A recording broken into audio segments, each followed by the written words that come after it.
which is in the middle of the Modim blessing, the next to last blessing in the Shemone Esrai. And we had started this last week, and we got up to the end of the paragraph on the top half of the page. And let's go back through it to check the translation, and then I'll have some things to say about it, because I think something very complex and subtle is going on here. So the sentence I'm interested in is this: the beneficent one. I'll wager none of you knows what beneficent means. It comes from benefit. It means one who benefits others. For your compassions were never exhausted, and the compassionate one for your kindnesses never ended. Okay, now let me make it worse or harder. Beneficent and kindness in Hebrew are roughly the same thing. Tov and chesed are roughly the same thing. So, you could read it this way: you are the kind one, for your compassions were never exhausted, and you're the compassionate one, for your kindnesses never ended. And now you begin to see that there's a problem here. You're the paradigm of A because B never ran out, and you're the paradigm of B because A never ran out. Thanks a lot. How about saying you're the paradigm of A because A never ran out, and the paradigm of B because B never ran out? Why would you be the paradigm of A because B didn't run out, and the paradigm of B because A didn't run out? Why would you go back and forth like that? What's the purpose of that? Now, in order to answer that question, I want to do a little work on the two qualities of kindness and mercy. Well, compassion and mercy are roughly the same thing. We'll call it mercy. What are kindness and mercy, and how they're related to one another? And here, I think there's something very subtle going on. The first step is to understand what mercy is. This I heard on a tape of Rav Dovid Kronglas, who was the mashgiach in the yeshiva in Baltimore before I got there. And I must have said it over in his name at least 300 times. Mercy means, in a situation where a person has done something, and there is a judgment, a ruling, an evaluation, from the point of view of strict justice, and strict justice requires some type of penalty. And mercy says, don't do the penalty. Mercy is always fighting uphill against justice. Mercy always says, don't do what justice would require. One way you see this is that, let's say, in an American criminal trial, you never issue a plea for mercy before you get the verdict, because maybe the verdict will be not guilty. Then you won't ask for mercy, just go free. If the verdict is guilty, and if the guilty verdict carries with it the penalty, then plea for mercy would be, okay, the legal requirement is this penalty, but we know the judge has some discretion how to apply the penalty, and we're asking that the full penalty not be applied. So mercy is always an uphill battle against justice. And because of that, mercy has two weaknesses. This is all his Torah. First of all, a plea for mercy always has to have a justification. What do you mean, don't do justice? Justice is important. Justice is one key moral quality. And you're saying, don't do that? Let's hear why. A plea for mercy without a justification, without a reason, can't get off the ground. Number two, sometimes the response to a plea for mercy will be no. Mercy is an important quality, so is justice an important quality. Not always is it right for mercy to modify and decrease the level of justice. Those are two weaknesses that mercy has, together with its feature as being reactive. It comes after a judgment of justice that requires a penalty. Now, by contrast, kindness isn't like that at all. Kindness, chesed, loving kindness, loving kindness can be an original gesture. It can be a starting point for an interaction. It doesn't come in reaction to, it might, but it doesn't have to come in reaction to something else. One reason why people have children is because they want to be able to nurture, they want to be able to give, they want to be able to help, they want to be able to teach. The child doesn't exist yet, doesn't have any history yet.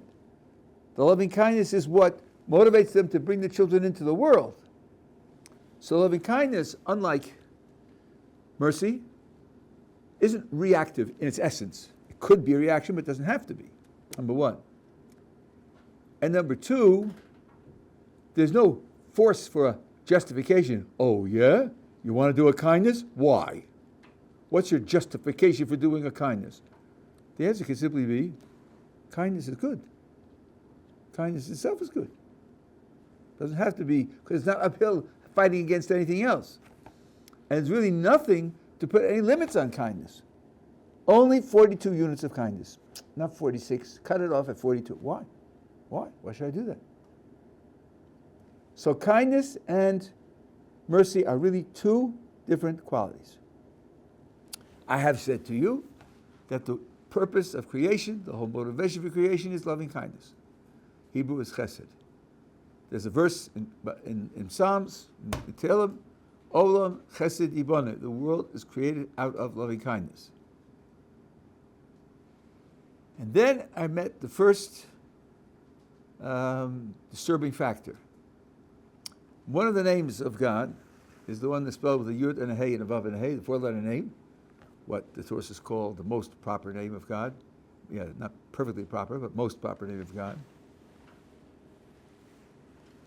And that name, semantically, is related to his being the creator, because the root of that name is hoveh, hey vav hey, which means to exist. And the yud with the hey vav hey connotes necessary existence rather than just contingent existence, and connotes the one who gives existence to others. So that name, in addition to 14 other things that it does, or maybe an infinity of things that it does, one of the things that name does is it describes the creator as creator, the one who gives existence to everything. Okay, up to here, okay. But now, the rabbinic tradition tells us that the quality associated with that name is mercy. Mercy. That doesn't seem to fit. I would have, someone asked me, what quality to associate with that name, I would say loving kindness. This is the name that presents HaKadosh Baruch Hu as creator, and the creation is done out of loving kindness. Creation is an original move. It's certainly not working against some prior principle or some prior judgment. Why would you choose mercy as the quality associated with that name? Why not sure who's loving kindness?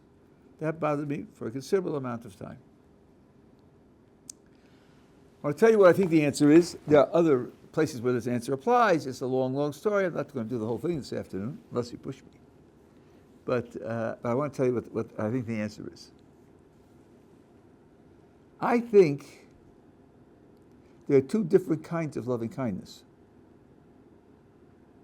There are two different kinds of loving kindness. And mercy is really a subclass. Mercy is a specific type of loving kindness. To illustrate this, I want to tell you a midrash, a famous midrash, and show you some aspects of it. There's a midrash that says that originally HaKadosh Baruch Hu thought to create the world out of the characteristic of strict justice.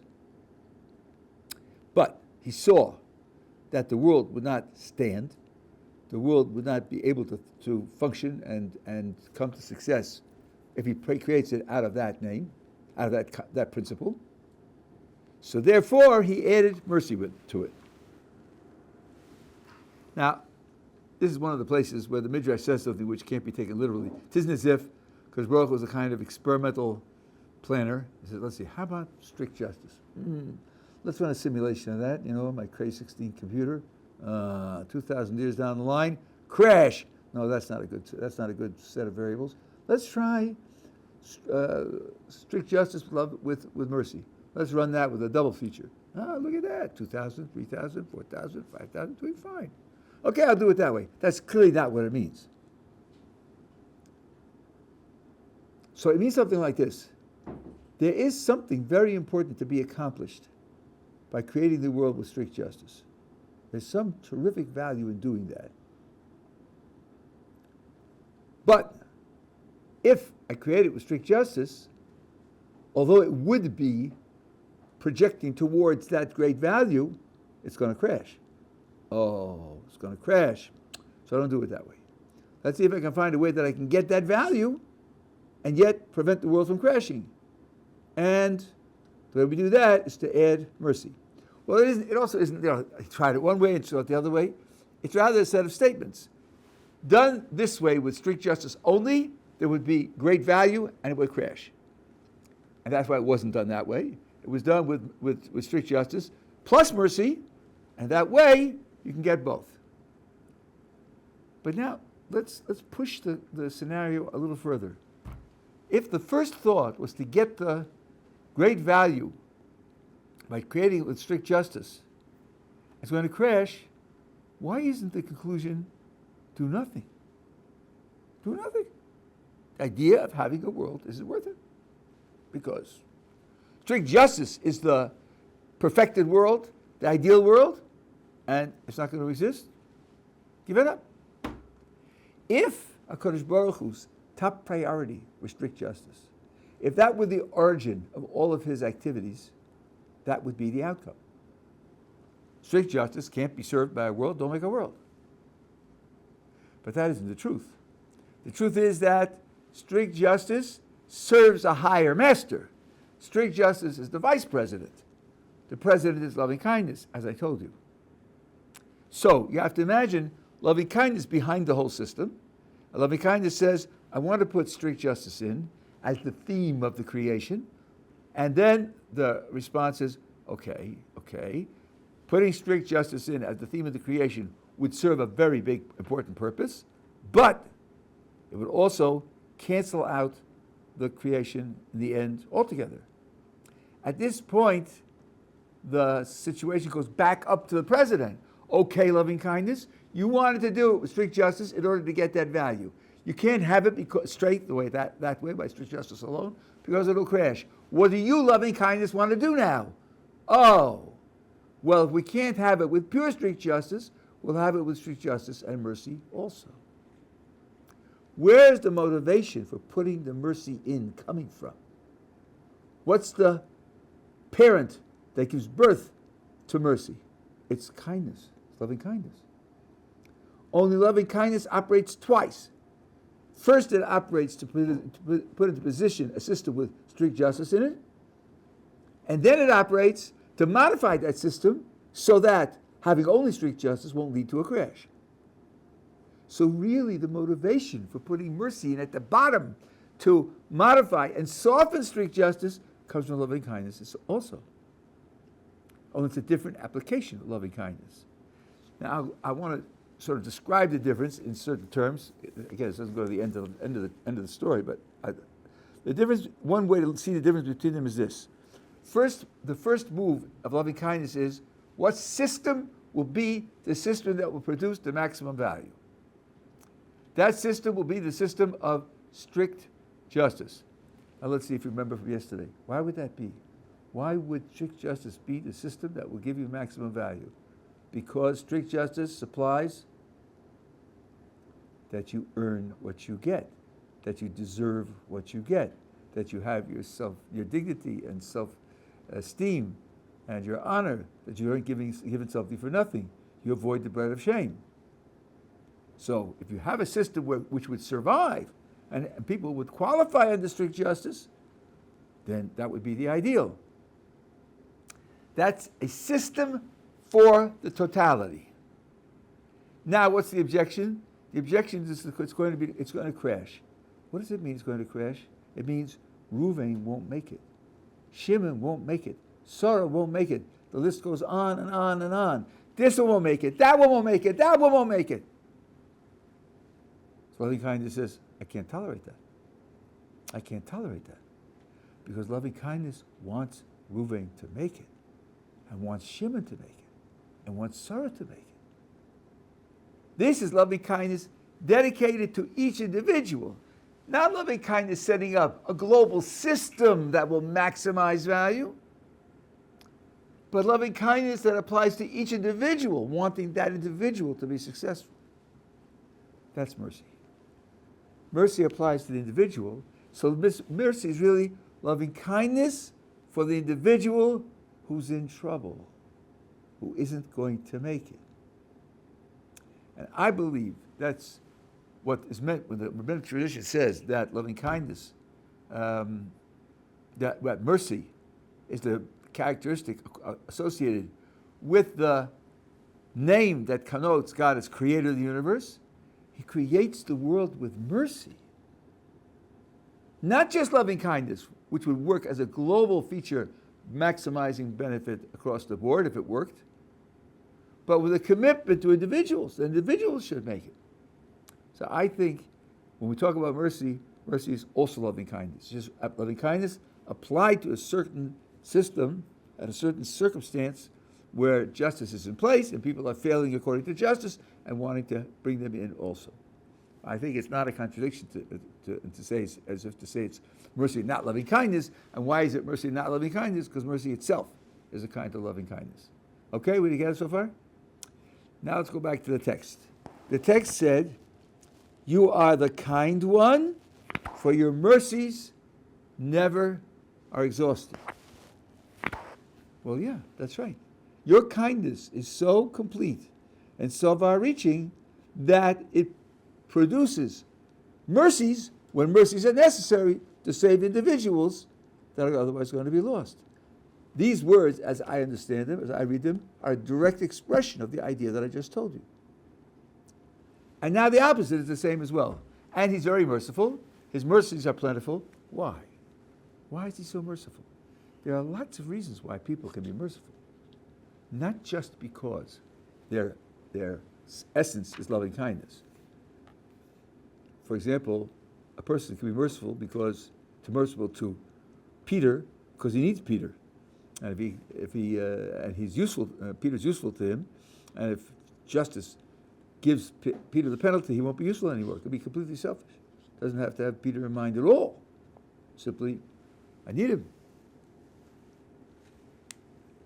Then you have what used to be called the bleeding heart liberal, who was superior to the contemporary progressives, who have no bleeding heart, they're just vicious. Where A can't stand to see B in pain. He just can't stand it. And therefore, he can't punish. This is where parents get into trouble. Not every mistake is like this, but a lot are, where you feel so much sympathy for your kids, and the kids are programmed with behaviors that are designed to elicit your sympathies and to make punishing them very hard. And they know that, and they use it. But of course, you're cheating the child. If you systematically don't punish him, you're cheating him out of what he needs for his education and development, training. So here the Siddur says, you are compassionate because your kindness is inexhaustible. Not for those other reasons. And that means that because kindness is what is motivating you, it won't lead you to ignore justice. Kindness comes to provide a modification of justice by making mercy available.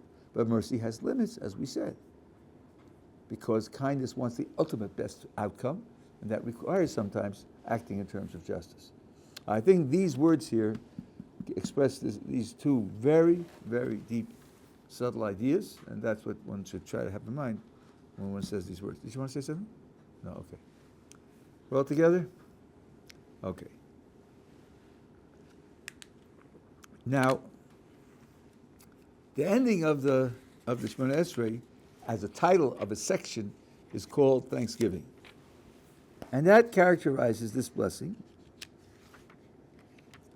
up until page 117, when you come to the blessing for peace. And the blessing for peace is back to petition. All of it is request for certain things that you want the Kadosh Baruch Hu to do. Well, petition was supposed to be the middle section. So what is a prayer of petition doing at the end? And the answer is that this prayer of petition is really a response to the priestly blessing, which comes immediately precedes it. So it's not part of the formal structure of prayer, which has the three parts: praise of God, and then petition, and then thanksgiving. It's an addition, which is a response to the priestly prayer and the priestly blessing. And you can see this a little bit if you look in the gray box on the top of 117, where you have the three verses of the priestly blessing. That's the last three lines in the gray box. May Hashem bless you and safeguard you. Two verbs. May Hashem illuminate His countenance for you and be gracious to you. Two verbs. May Hashem turn His countenance to you and establish peace for you. Two verbs, for a total of 6 verbs. Now look down to the beginning line of the peace blessing. Establish peace, goodness, blessing, graciousness, kindness, and compassion. 6 qualities. So the 6 qualities are at least a hint that this blessing is made corresponding to the priestly blessing. Okay? Okay, that's first introductory remark. Second of all, titling it peace as an English translation of Shalom, I think is very misleading. I can't fault the translators, because in every dictionary you'll see peace translated, Shalom is translated as peace, but I think it's an extremely misleading translation, because peace in English is a negative concept. Peace means absence of disturbance and danger and a peaceful scene. Nothing much is going on. In English, you can say the graveyard is very peaceful.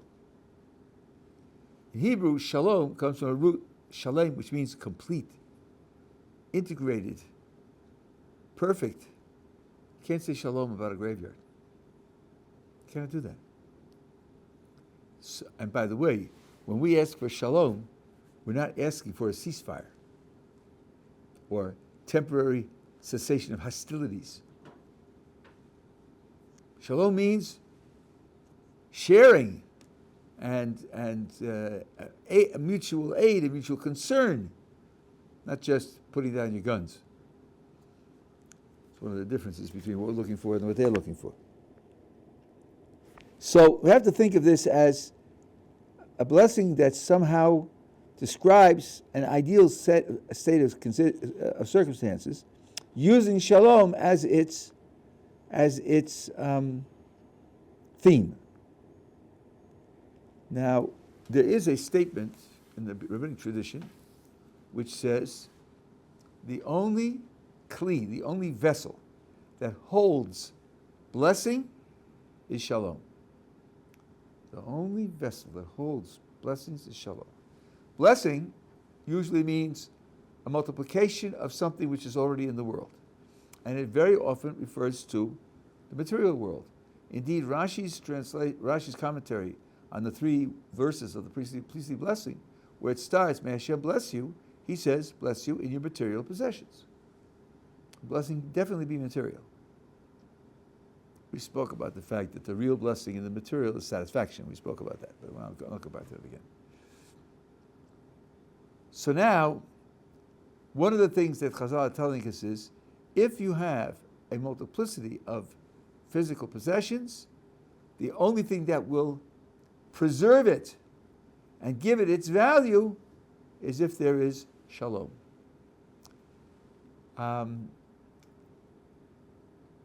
There's another Chazal that says those who are engaged with bringing justice to the world are bringing blessing to the world and shalom to the world.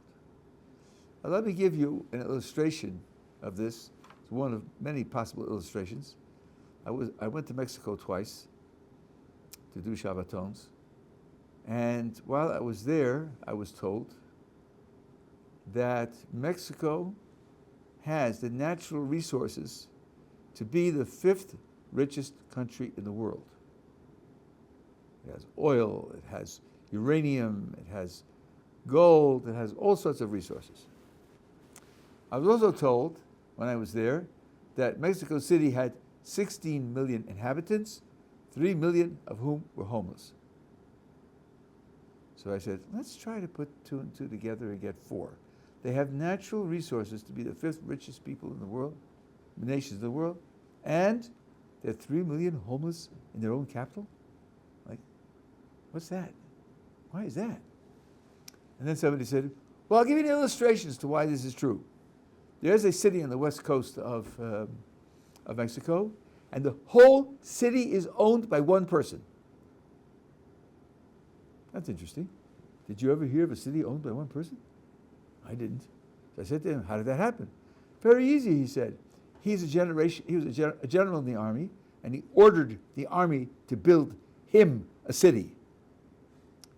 That's corruption with a capital C, you know. The people in our governments who take, a couple $100,000 here and there, that's small change. He owns his whole city because he forced the army to build it for him. Well, of course, then why are people poor there? Because the country's corrupt. There's no shalom. Now, I'm not talking about the drug cartels that kill people with guns. I'm talking about murder, I'm talking about the fact of corruption, where people who have authority and power use it for their own aggrandizement, and they don't care about the people at all. Like the leaders of Hamas, each of whom has bank accounts worth millions of dollars, squirreled away in Switzerland and other places, and the leaders live in Doha in luxury, and the Palestinians are murdered and die. They're murdered by the Hamas, they die, and they're starving, and they just couldn't care less. So one of the things Chazal are telling us is, if a Kadosh Baruch Hu gives you blessing, and you have multitude of resources, it won't help you unless there's also shalom. It won't benefit you. When the Soviet Union still existed, what President, what's his name, called the evil empire. President Reagan called it the evil empire. We sent people there with supplies for the refuseniks. One who went told me that he was in the park in Moscow, and he saw a man selling burnt-out light bulbs. Burnt-out light bulbs. Why would anybody buy burnt-out light bulb? He said, I'll tell you why. Because this guy works in a factory. So he buys the burnt-out light bulb and comes to the factory with the light bulb in his pocket. When the supervisor isn't looking, he takes a functioning light bulb out of the socket and puts his burnt-out light bulb in the socket. And now he has a functioning light bulb in his pocket. When the supervisor comes by, he sees the burnt-out light bulb, he goes to the storeroom and brings a fresh new light bulb and puts it into the socket and takes the burnt-out one and sells it to the guy in the park. So everybody's ripping off the factory. Why are they doing that? Because they knew very well that the government was ripping off all the workers, lying to them and cheating them out of what should have been theirs, and therefore, why shouldn't I do what I can to get some back? That attitude is what happens when there's no shalom. In order for a country to be maximally productive, people have to feel that the country represents them, that they have solidarity with their fellow citizens, that the institutions are going to be fair. It's very interesting, in the rest of the world, the non-democratic world, democracies are looked upon with contempt because they're inefficient, because they're disruptive, because they have so much dissension among themselves and so much cross-fighting. Yeah, that's true. There is a lot of that. But in the First World War and the Second World War, it was the democracies that won. Too bad. Because if you're in a country like Russia, your people have no loyalty to you. Each one in power is looking for his own benefit, one way or another. Whether the country benefits or doesn't benefit, doesn't matter to him.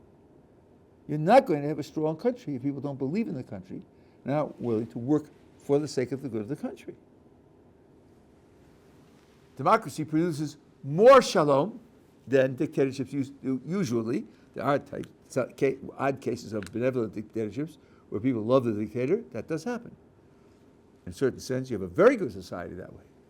There is shalom and there is very, very strict organization, single-directedness of policy. At any rate, this is the general idea that shalom is the vessel that holds blessing and makes the blessing really beneficial to the people who have it. Okay, we're together? Now let's look at the words. Establish peace, goodness, blessing, graciousness, kindness, and compassion, peace coming first, upon us and upon all your people, Israel. Bless us, our Father, all of us as one, with the light of your countenance. For with the light of your countenance you gave us, Hashem, our God, the Torah of life and a love of kindness, righteousness, blessing, compassion, life, and peace. Now let's stop there. There's a lot to analyze in those words. I can't give you a precise explanation of the 6 qualities that we start with, except to point out that peace comes first because it's the thing that makes all the rest of it functional. Us and all your people, Israel, we've had that many times in the prayers. We're really praying for the whole of the Jewish people, but there is a certain greater responsibility for those who are close to you than those who are distant from you. Bless us, our Father, all of us as one. That means look at the people of Israel as a whole and give blessings that benefit the people as a whole. Not individual blessings for each individual person, but for the whole. Now, that doesn't mean it's an opposition. It's like not in the nighttime and the daytime, not for the individuals, but for the whole. The whole is composed of the individuals. There aren't any other ingredients to it. And if there are blessings to the whole, that's going to then imply blessings to individuals, but it will set different priorities.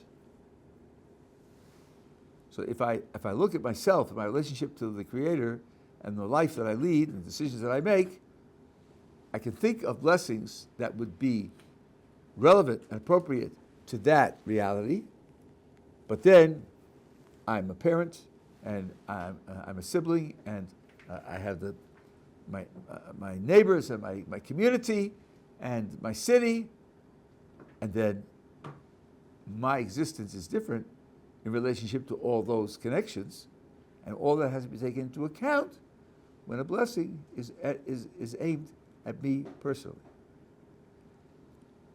What am I asking for? I'm not pretending that I'm a disconnected individual, that I live by myself. I'm not pretending that I'm more important than other individuals. So that being the case, I'm asking for a blessing for me as part of that whole. That's the spirit in which I'm asking for the blessing, which is basically the spirit of the prayer all the way through. But here it's explicit. When I say bless, I mean bless each of us as parts of the whole. Now, with the light of your countenance, what does that mean?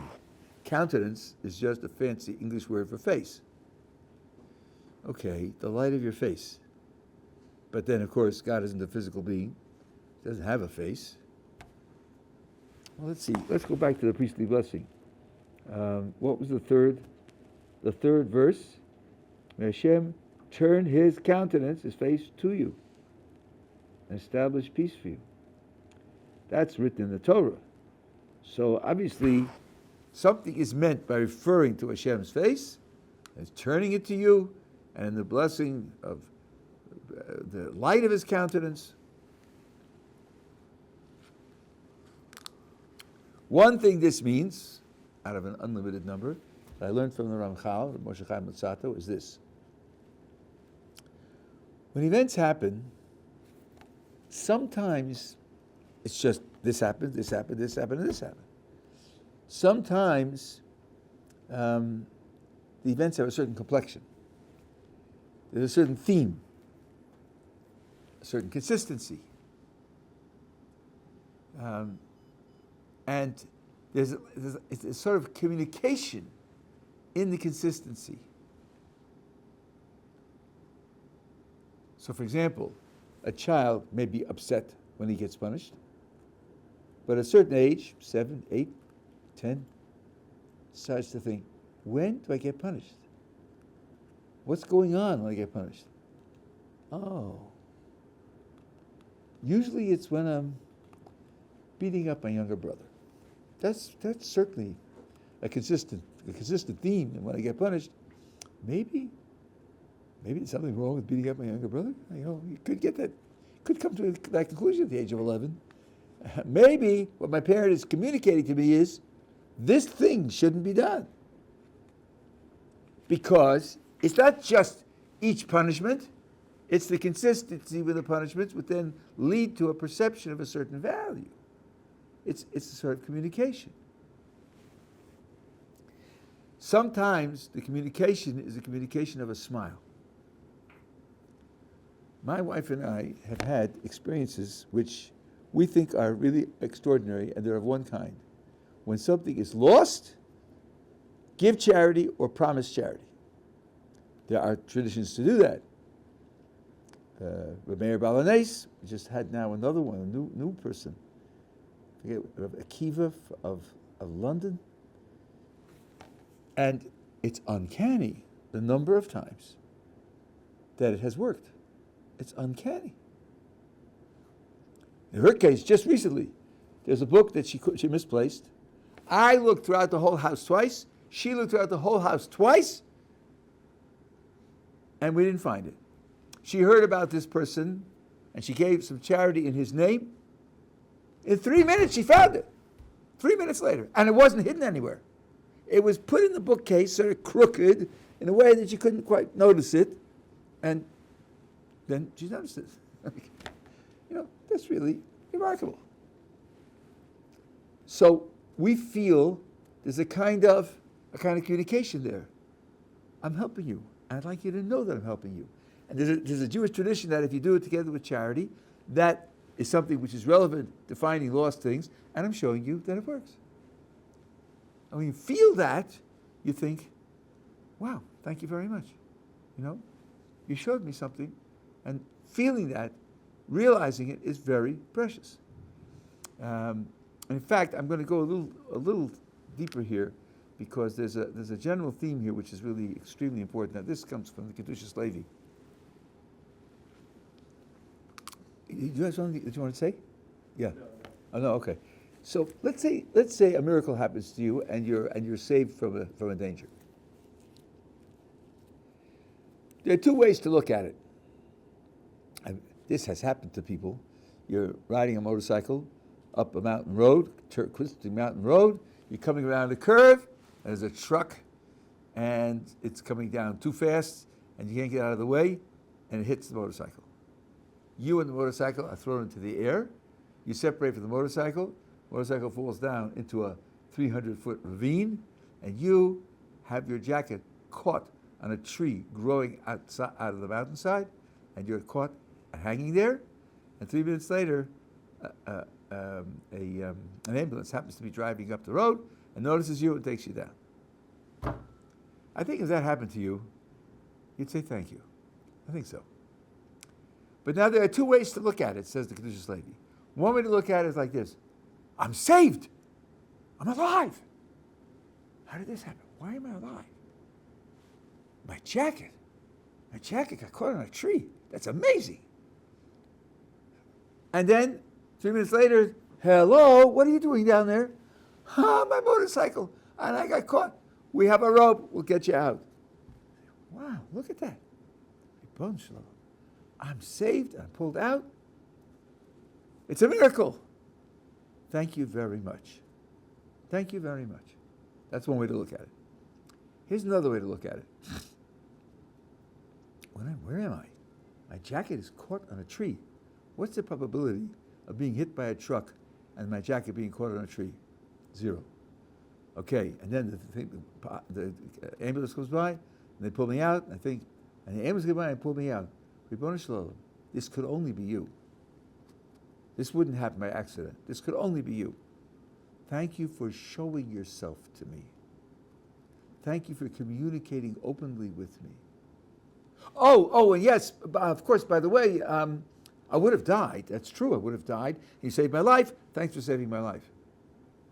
Where's the emphasis? Is the emphasis on, I'm alive, you saved my life, thank you? Or is the emphasis on, you showed yourself to me? You revealed yourself to me. That's precious to me. Yes, my life was saved. That's also important. But what's precious to me is the fact that you revealed yourself to me. This is the light of your countenance. The light of light, something you see. So something that's got to be visible. And your countenance is, so to speak, the theme of the events that take place in the world to people. So we say, happy is the person who is chastised, punished by his father, because his father loves him. When things go painfully, I won't say badly, that's prejudicial. When things go painfully, if you perceive that it's coming from someone who loves you and cares about you, you experience it in an entirely different way.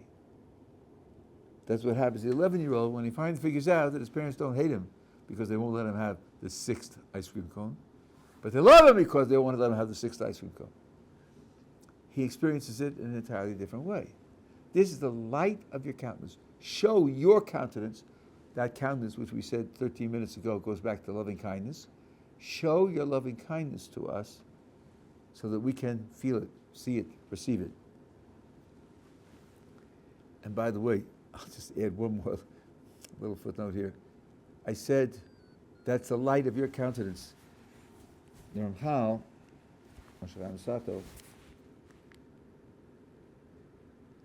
excuse me 1 second. This has to be calibrated. So I'll calibrate it. It's about 150. This is an insulin pump. This is settings. Calibrate. 150. Because if I don't calibrate, it'll stop working. Okay.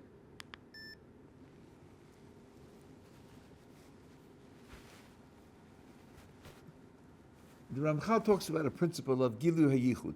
Roughly, everything is under the control of one agency, one will. Doesn't look like it. The world doesn't look like it.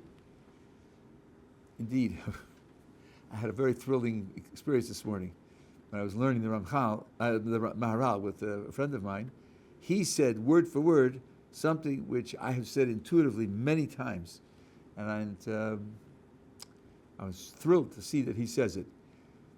We are monotheists, right? Is monotheism intuitive? Is it an idea which is sort of natural and expected, an idea that easily fits the world? I don't think so. I think polytheism is much more intuitive, much more natural, much easier to apply to the world. Ask yourself, does the world look like it comes from one source? Does the world look like it has one theme? Does the world look like it has one basic quality? Think of the world you live in. The sun is up and down every 24 hours. The seasons rotate on a yearly basis the same way every year. The stars go around the same way every year. The wind isn't like that at all. The wind isn't regular. It's hard to predict. You can't predict what the wind's going to be like 2 weeks from now. Would you dream that the agent that's behind the heavens is also behind the blowing of the wind? And what about the tides? The tides slosh in and out roughly every 12 hours. That's not like the wind, and it's not like the stars either. What about grass?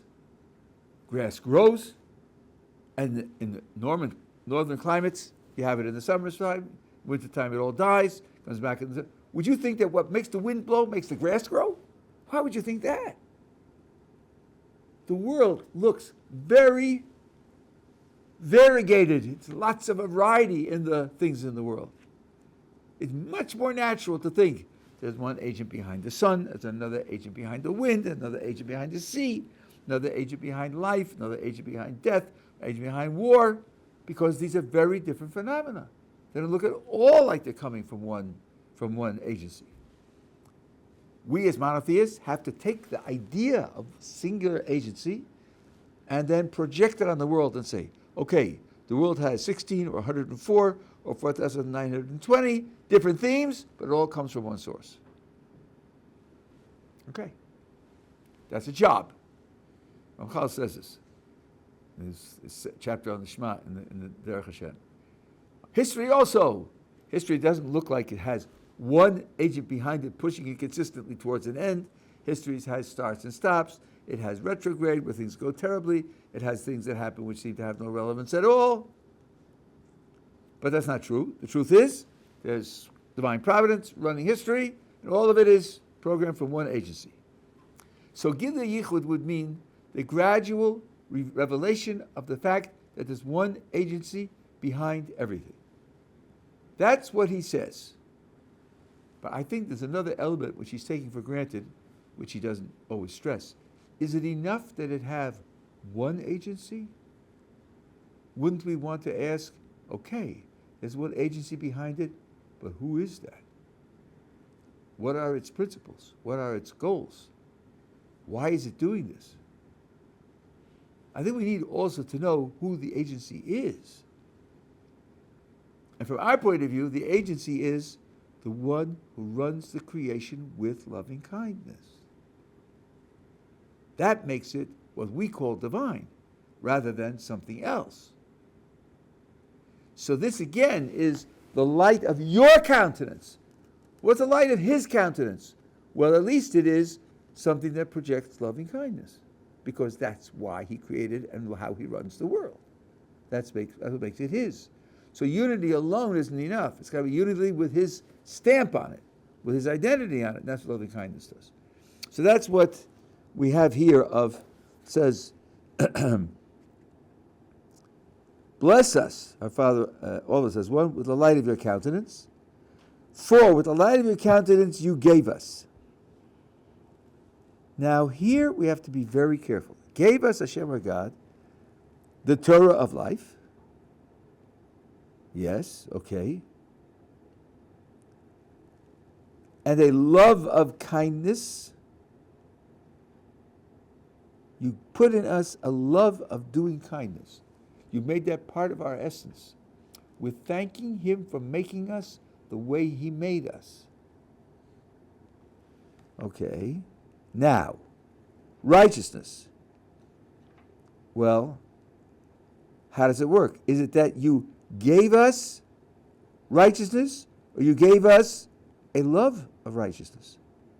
Is it love of righteousness, a love of kindness, comma, break, take a breath, new topic, and also righteousness? Or is it a love of kindness, comma, righteousness, comma, blessing, comma, compassion, comma, life, comma, and peace? That doesn't look right.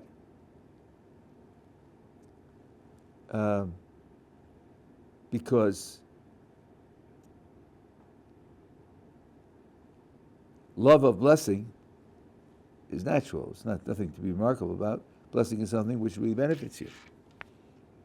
So it sounds like you gave us a love of kindness, comma, and you also gave us righteousness. You gave us blessing. Blessing is something that you gave us, a thing that you gave us. You gave us righteousness, you gave us compassion, and life and peace are things that you give us. So it means these qualities of your psychology and your soul, righteousness and compassion, are divine implants. They're divine implants. You don't come into the world tabula rasa, as poor John Locke said, with nothing in you, and you're just informed by the circumstances around you, which is impossible to say anyhow. We're certainly not like that. And he gave us these elements in our character. And we are thanking him for that he implanted these elements in our character.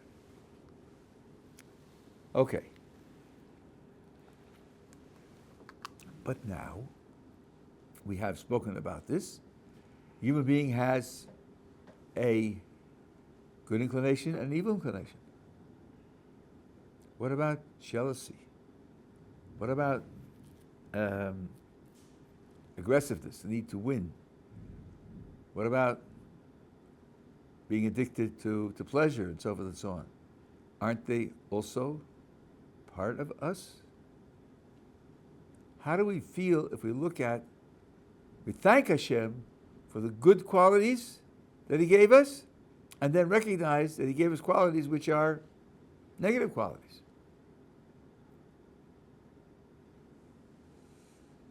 And while we're talking about it, what about the fact that we have a whole holiday celebrating liberation from Egypt after, most say, 90 years of bitter slavery? The Rambam says it was longer. When we reflect that obviously it was divine providence which engineered the slavery in Egypt.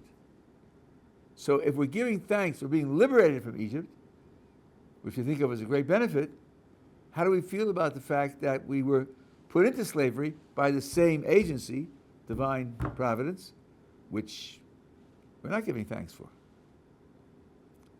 I think there's a theme here that's very important to understand. This last question is asked very often by people coming in and also by people who are struggling. And the answer is that there are things which we appreciate as good, and it's appropriate to be thankful when you receive them.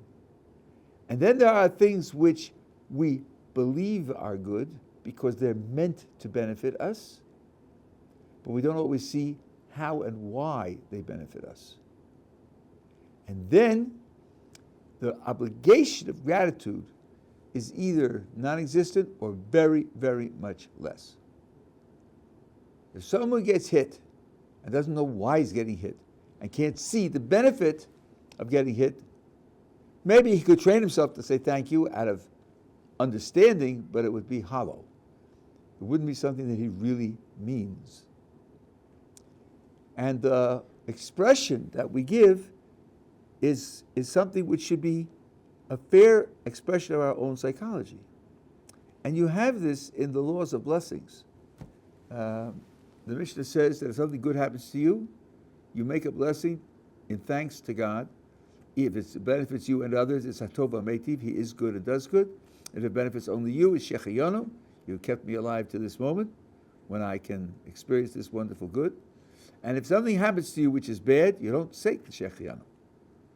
You don't say the thank you. What you say is Dayan HaEmes, the true judge or the judge of truth. You accept it and you acknowledge that it is a true judgment, but that's all. You don't say thank you. Why? Because although intellectually you could understand that it would be good, but that's not the way it feels. And the blessings give validity to the feelings that you have, even when the feelings don't express your official philosophy. So the Gemara asks the following question: what happens when something's both good or bad? Good and bad, that happens to you. What blessing do you make then? And he gives an example, because there could be different kinds of examples of this. The example is this: you have a field, and you have a wheat crop that is mature, and next week you're going to harvest it and sell it.